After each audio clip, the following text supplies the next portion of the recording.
small businesses and restaurants in particular have had a tough go of it over the past year. So after 10 years, the owner and chef of the Krafty Kitchen and Bar is hanging it up at the end of the year, but you still have a chance to come in and have a meal before it closes December 22nd. Well, it's just becoming clear that like my long-term goals aren't aligned with the demands of a small business, especially in a seasonal community. I want to start a family. I want to focus on my private chefing, catering, and health and wellness, and actually, making some changes, not just to my own life, but also helping people make changes in their life that are meaningful. Does this decision have anything to do with just the difficulties with the costs of, paying a lease and generating enough business and making ends meet for a business? Yeah, it's not the only factor to consider, but ultimately I'm here doing this with my team, but largely by myself. If I had multiple partners in a business like this, it would probably make it more feasible for the long term.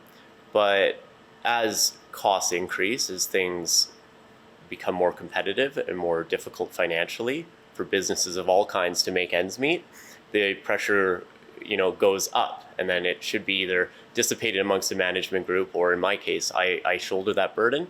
And so I'm fine doing the hours, always have been, but I want to start a family, and I just can't rationally come to a conclusion where I can do both things and do them well.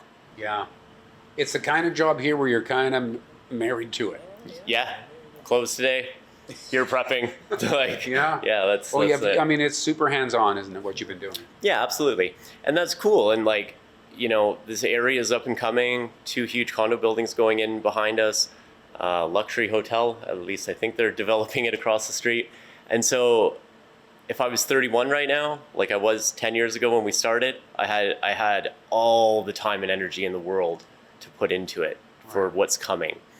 But where I'm at right now, I just can't turn that on and say, hey, I want to be doing this and exercising that amount of commitment going forward.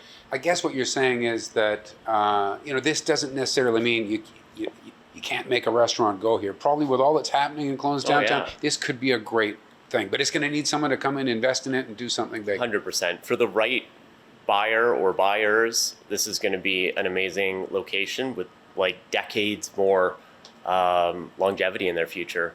It's just, for me, I've run my course, and I look forward to still being a part of the community, doing chef events and teaching and catering, doing all the things that are boutique, where I can be more self-determinant with my future and provide for a family and my partner in a meaningful way.